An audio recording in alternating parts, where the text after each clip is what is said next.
Hi guys, তোমরা কেমন আছো? আশা করি সবাই ভালোই আছো। শিপ্রা মিস্ত্রি ব্লগ চ্যানেল থেকে তোমাদের জন্য ভালোবাসা রইল। তোমরা আমাকে একটু সাপোর্ট করো, আর আমার ভিডিওগুলো কেমন লাগছে তোমরা আমাকে কমেন্ট করে বলো। তো দুপুরে রান্না বান্না শুরু হয়ে গেছে। আজকে দুপুরের মেনুতে থাকবে চিকেনের সাথে দেব পেঁপে আর আলু আর ভেন্ডি ভাজা থাকবে। তেলটা গরম হয়ে গেছে, পেঁয়াজটা দিয়ে দিই। আগে ভেন্ডিটা ভেজে নেব।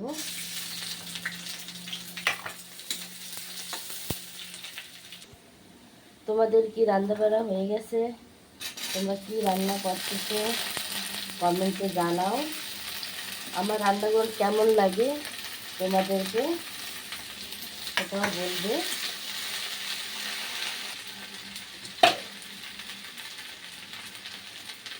মরিচটা দিয়ে দিচ্ছি।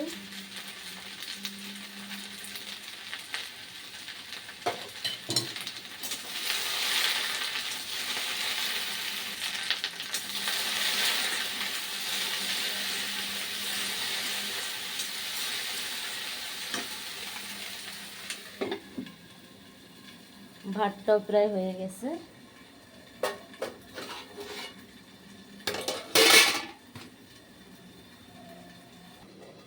কালকে তো বার্তান তোমার দাদা ধুয়ে দিয়েছিল আমাদের, তো আজকে তো ঘরে নাই। আজকে আমি তো জলদি করতেছি, কারণ মেডিকেলেও যাবো। আমার শরীর না ভালো না, তার জন্য জলদি রান্নাটা বসাই দিচ্ছি। তখন মাংসটা রানবো। ছেলের আবার ছুটি হয়ে যাবে 11টায়, তো ওরে নিয়ে তারপর আমার মেডিকেলে যেতে হবে।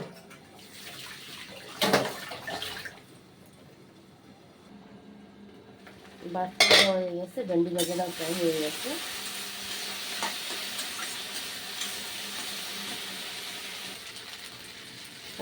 ভেন্ডি ভাজা। 10:30 হয়ে গেছে। আমার 11টার মধ্যে ঘর দিয়ে বেরোতে হবে, আধা ঘন্টা আমার হাতে আছে। আগে আলুটা আর একটু পেঁপেগুলো ভাজিয়ে নেব।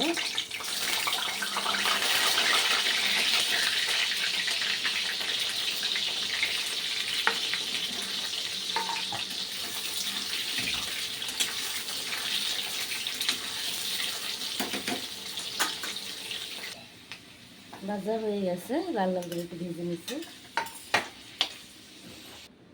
আজকে মাংসটা একটু অন্যরকম করে রানবো। আগে কোনো পেঁয়াজ রসুন টসুন কিছু দেবো না, মাংসটা একদম একটু কারাক করে ভাজবো, তারপরে পেঁয়াজ রসুন দেবো। আমি না মাংসতে সবসময় চিনি দিই। তো কলকাতায় লোকেরা যেরকম রান্না করে সেরকম রান্না করি। তো তোমরা কে কে চিনি দাও কমেন্টে অবশ্যই জানাবে। এখন কিছুই দেবো না, খালি আগে মাংসটা ভাজবো ভালো করে।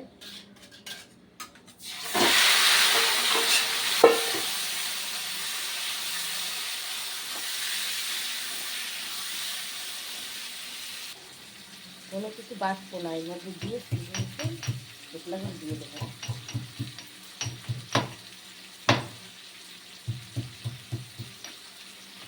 টাইমে হবে না তাহলে।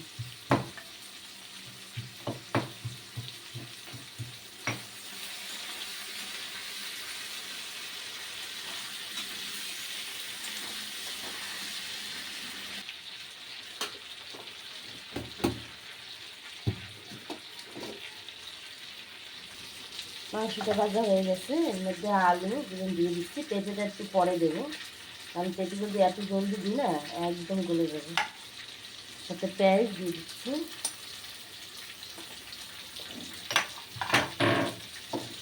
আর রসুন কেটে করে রাখছিলাম, আর এই গোটা রসুনটা তোমার দাদার জন্য দিচ্ছি।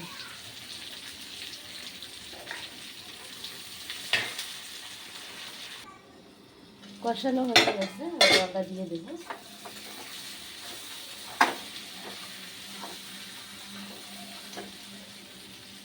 কি সুন্দর কালার হয়েছে।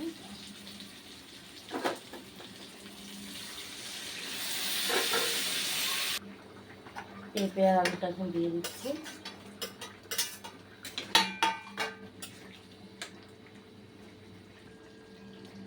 মাংস একদম রেডি।